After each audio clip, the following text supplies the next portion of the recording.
vamos continuar o desfile deste livro. E agora no capítulo 4 veremos que o chamamento de Deus é para a edificação da igreja, para Deus obter a realidade de sua manifestação, o corpo de Cristo.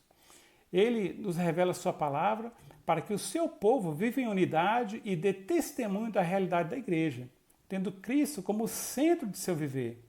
No Antigo Testamento vemos que os israelitas tinham o templo em Jerusalém como centro do viver deles. E quando eles se afastavam de Deus, caíam em cativeiro. No Novo Testamento vemos que a igreja teve um início no Espírito. Entretanto, a igreja sofreu dano quando o mundo e a religião entraram. Com isso, os cristãos ficaram dispersos e cessou o testemunho de unidade. Entretanto, nos últimos tempos, Deus tem restaurado esse testemunho por meio do viver da igreja. Deus deseja contar contigo para restaurar o seu testemunho. E o livro de Esdras nos mostra que, no devido tempo, por meio de Ciro, Deus chamou seu povo para reedificar o templo em Jerusalém. Eles primeiro levantaram o altar e depois lançaram os fundamentos do templo. Contudo, os inimigos interromperam a obra de edificação. Amado irmão, nós também recebemos o chamado para nos envolver na obra do ministério, na edificação do corpo de Cristo. Então, o inimigo ele se levanta para nos atacar.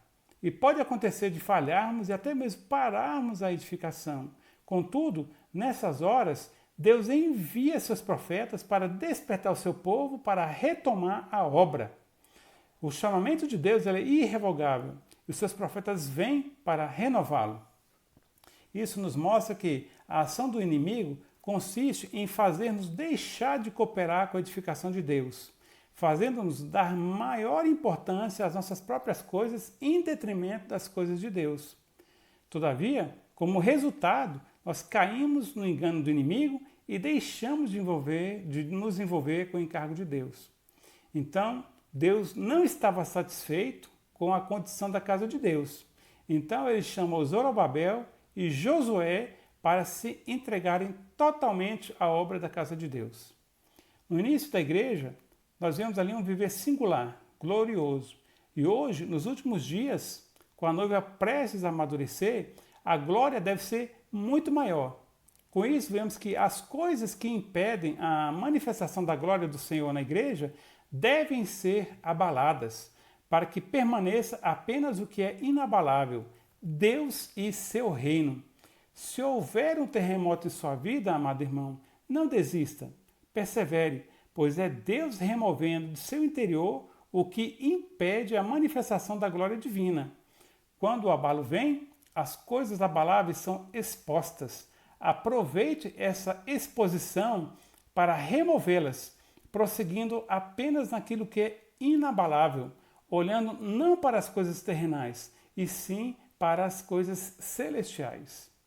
Deus, então, ele enviou profetas e o povo de Israel foi encorajado e voltou à obra e concluiu a edificação. Deus usou Zacarias, filho de Baraquias, filho de Ido, para levar a palavra ao povo. Ido significa tempo determinado. Zacarias significa Jeová se lembrará. E Baraquias significa Jeová abençoará. Com isso, nós vemos que no tempo determinado, o Senhor se lembrará e abençoará. Então, nós vemos que também que Ageu e Zacarias tinham distinção em seus ministérios. Ageu se caracterizava pela exortação e Zacarias em passar a visão. Quando nós estamos parados, Deus envia então a palavra de exortação para avançarmos. E a visão é para prosseguirmos até atingir a meta final.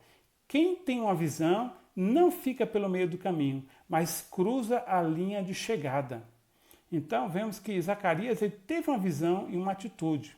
Primeiro, ele levantou os olhos para ver. Amado irmão, não olhe aqui para as coisas desta terra. Levante os olhos para ver as coisas celestiais. Em segundo, ele recebeu uma visão. Ele tinha clareza que era uma visão celestial da parte de Deus. E ele também despertou. Por vezes, nós descansamos e até mesmo dormimos. Mas o Senhor nos diz para despertarmos, orarmos e vigiarmos.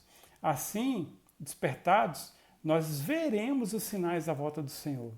Ao receber a visão, Zacarias teve humildade de ir diante do Senhor para receber a interpretação de sua palavra. Quando tocados pela palavra, nós precisamos ainda ir diante do Senhor para obter o significado do seu falar. Ficar impressionado com a palavra não gera mudança no nosso viver, mas ir diante do Senhor para compreender a palavra mudará completamente a nossa vida. A mudança, a transformação, não vem por intermédio de força ou poder, mas mediante o Espírito. No Espírito saberemos que os montes não serão obstáculos e que o Senhor os removerá. Se algum monte o fez parar de servir ao Senhor, chegou a hora de tomar essa palavra e retomar o seu encargo na edificação e prosseguir sua caminhada diante do Senhor. Levante os olhos, ouça o Senhor chamando e prossiga nas coisas que são inabaláveis. Louvado seja o Senhor.